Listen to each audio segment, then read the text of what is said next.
Hello everyone, welcome to Somali TV of Minnesota. We are pleased and honored to have today Lieutenant Governor Peggy Flanagan, who is running to represent Minnesota in the U.S. Senate. Lieutenant Governor Flanagan has long been an advocate for working families, immigrants, and underserved communities. Today we will discuss the issues that affect most Minnesotans, including immigration, international affairs, healthcare, economic opportunity, and civic engagement. Lieutenant Governor, thank you for joining us today. Thank you so much for having me. Thank you so much. Immigration has one of the defining issues in this election, specifically the Metro Side and what Minnesota went through. Congresswoman Angie Craig, who is also your opponent and running for the same seat you are running for, is the only Democrat who voted for the Laken-Riley Act, which expanded ICE detention authority, and also voted for a Republican-led resolution bracing ICE. Why do you believe those votes are significant, and how would your approach to immigration and immigrant communities differ if elected to the U.S. Senate? Sure. Well, as you said, this I think is one of the most defining issues in this primary election. Right. Congresswoman Craig was the only Minnesota Democrat to vote for Donald Trump's immigration bill. It was the third day of the second Trump administration when this bill came forward.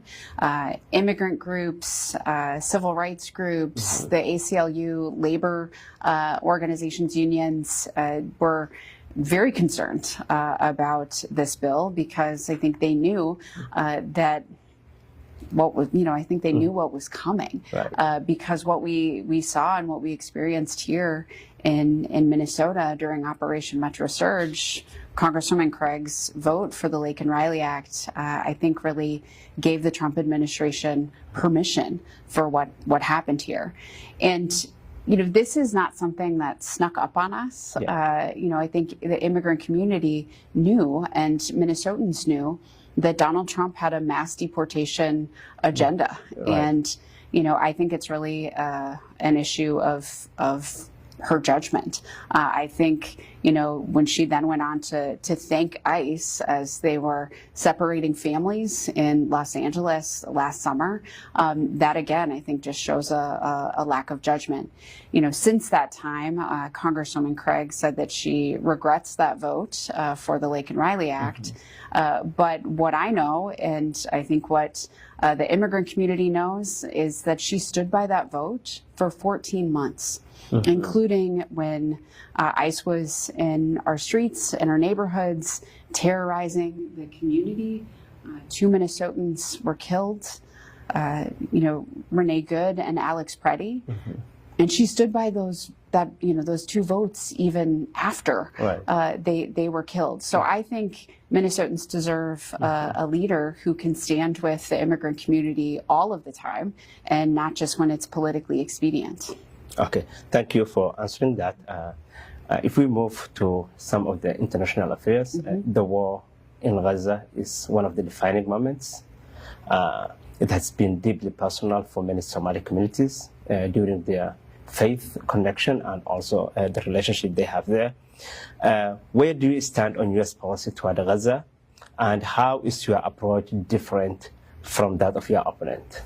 Well, first I would say, the suffering that we see happening in Gaza is unimaginable. I'm a mom and a child advocate, and so when we see the images and hear the stories of children and families who have been killed, entire neighborhoods that have been destroyed, I think that the United States has an obligation to not continue to send weapons to kill individuals.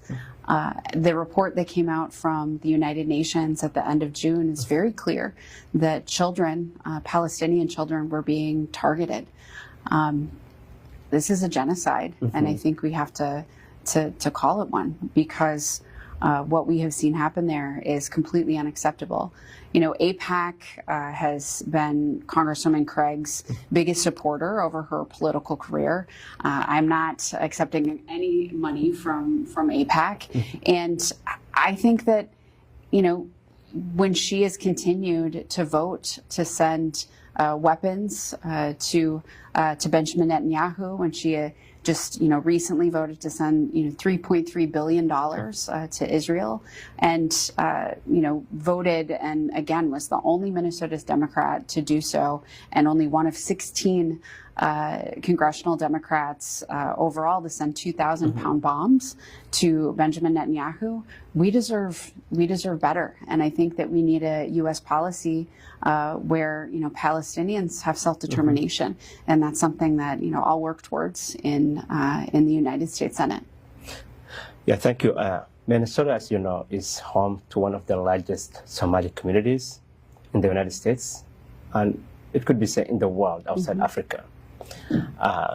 What specific policies or priorities would you champion in the Senate to ensure immigrant families have great opportunities in education, small business, healthcare, and economic development? Sure. So I'd say, you know, for me, you know, I'm a mom of a 8th grader, and so who attends public schools. I think it's really critical that our schools are funded. Right now, we know that the federal government has never lived up to their commitment to fund special education, and oftentimes that is a significant funding gap for us here in Minnesota and across the country. I want to fight for that funding to make sure that our public schools are resourced and that Somali children receive a strong public education. When it comes to healthcare, I'm a supporter of Medicare for all. I think that we should have access to healthcare that people can afford. And I think it's important that we get rid of prior authorization, so that the healthcare that your doctor prescribes should be the healthcare that you receive, and it shouldn't be an insurance company making that determination for you.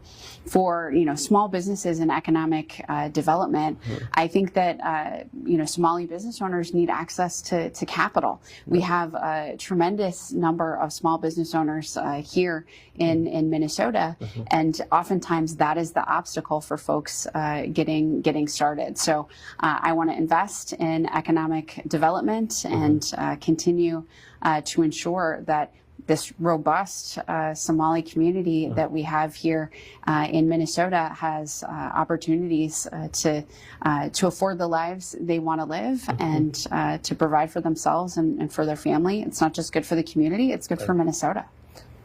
That sounds good.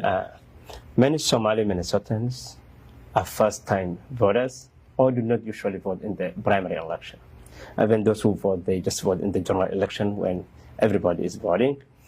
Why is this primary election so important, and what message would you like to share with the Somali voters about the impact of their participation can have on this election? So I think the primary election in 2026 in Minnesota for the U.S. Senate race is the most important election. You know, this is an opportunity for the Somali community to really make a difference. You know, usually, you know, folks, as you said, wait till the general election. Well, you know, the general election, I think, will go our way. I think that, you know, we will see the Senate seat stay blue, but right now, we have the opportunity to determine what kind of senator we want to send, what kind of Democrat do we want to send to Washington, D.C. One who has voted, Congresswoman Craig has voted with Donald Trump more than any other Minnesota Democrat. She's funded by corporate PACs. She's funded by AIPAC, and you know, she's abandoned the immigrant community. I want to make sure that people can afford the lives they want to live. I value my relationship with the Somali community, and know that there's an opportunity for us to work closely together to build a kind of Minnesota where everyone has opportunity, and that's the choice in this race.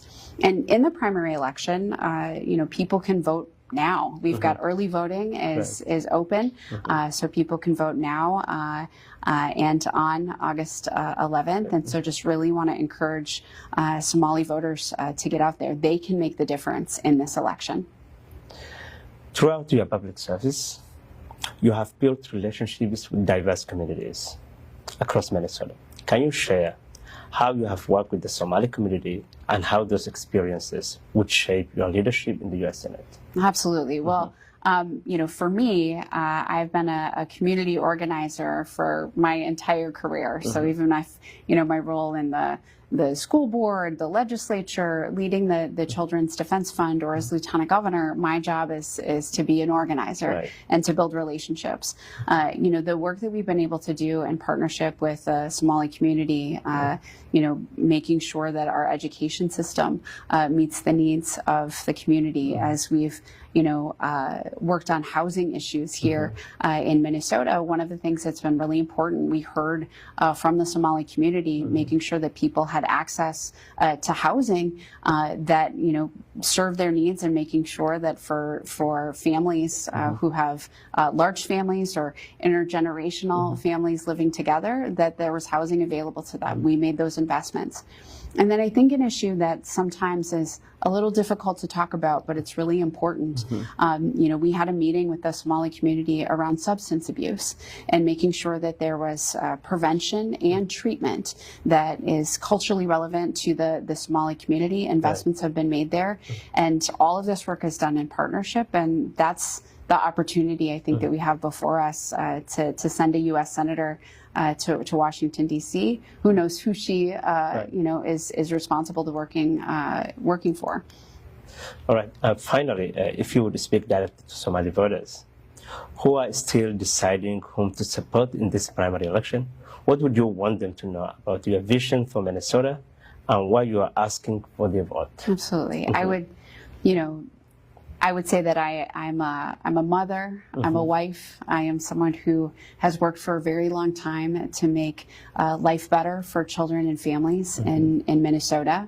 I know that when I go to Washington, D.C., I'm not going by myself. I'm taking, you know, Minnesotans with me, and that includes the Somali community.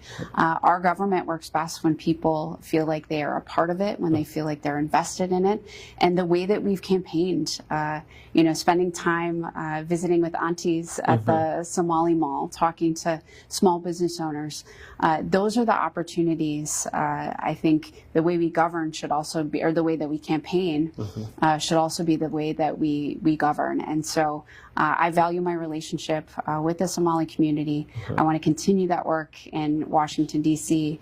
And for folks who, you know, maybe aren't sure if they should vote in this primary election, I would just say that they can make the difference. The Somali community can make the difference in this election.